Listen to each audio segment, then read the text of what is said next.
بسم الله الرحمن الرحيم. Qasim is out of the picture. How long before we get Arash?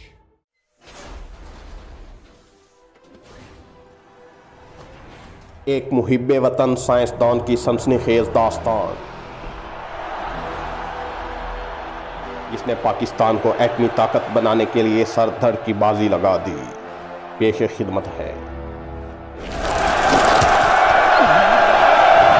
Mission super power Pakistan. Uncertain your future is. Find yourself. You must.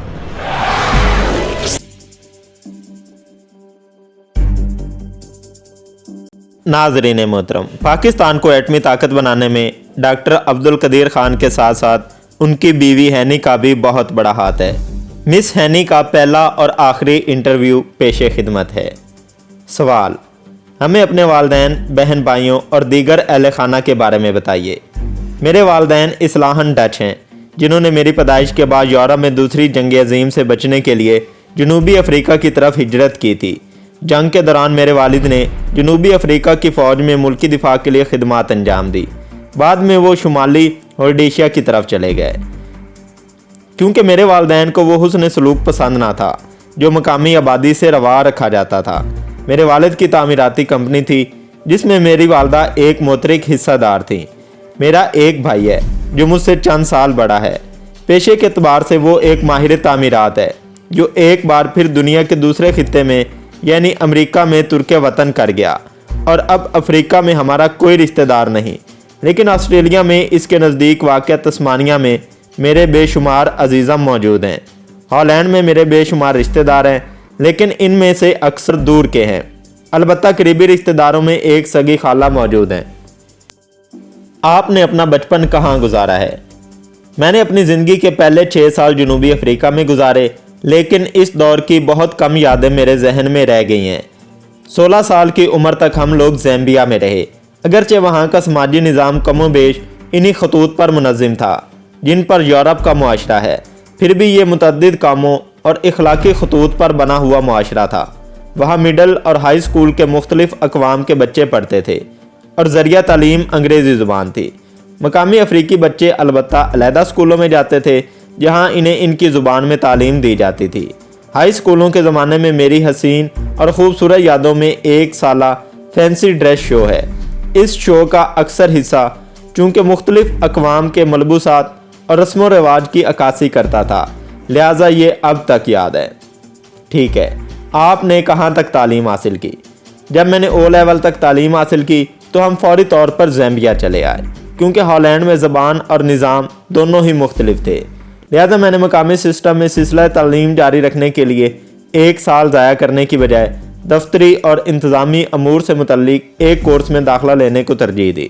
اس کے بعد میں نے طالب علم کی حیثیت سے لندن یونیورسٹی سے سائیکالوجی میں بہت اچھی تعلیم حاصل کی. آج کل میں فلسفہ اور تقابلی مذاہب کے موضوع پر کتابیں پڑھ رہی ہوں. کیا آپ نے کبھی ملازمت بھی کی؟ جی، مختلف ممالک میں کئی ملازمتیں کی، مگر جوں ہی میں ماں بنی میں نے ملازمت ترک کر دی، کیونکہ میں فل ٹائم ماں بننا چاہتی تھی، اور یہ ہم دونوں کا فیصلہ تھا جس پر ہمیں کبھی ندامت نہیں ہوئی.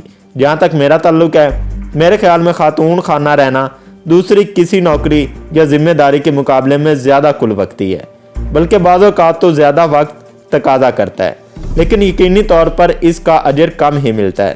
عموماً اس کی کوئی قدر نہیں ہوتی. اچھا، اپنی تعلیم کے دوران آپ نے ہالینڈ سے بھی باہر کا سفر کیا ہے؟ جی، زیمبیا میں میں نے اپنے اسکول کے زمانے میں ہم چھٹیوں میں دوبارہ جنوبی افریقہ گئے. ہالینڈ آنے کے بعد اور کورس میں داخلہ لینے سے پہلے ہم نے سارے یورپ کی خوب سیر کی، اور یوں ہمیں Germany, Austria, Switzerland, Italy, Belgium دیکھنے کا موقع ملا. آپ کی ڈاکٹر خان سے کب اور کیسے ملاقات ہوئی؟ میں اپنے شوہر سے ہالینڈ میں جنوری 1962 میں ملی. وہ ڈیلڈرو میں جنوری میں اپنی چھٹیاں گزارنے آئے ہوئے تھے. وہ پاکستان کو پوسٹ کارڈ روانہ کرنے کے لیے اس کا ڈاک خرچ پوچھ رہے تھے، جو اتفاقاً مجھے معلوم تھا، کیونکہ وہ ان دنوں اپنے وطن اور گھر کی یاد میں بری طرح گھرے ہوئے تھے. لہٰذا وہ ایک ایسے فرد کے ساتھ مل کر اور باتیں کر کے خوشی محسوس کرنے لگے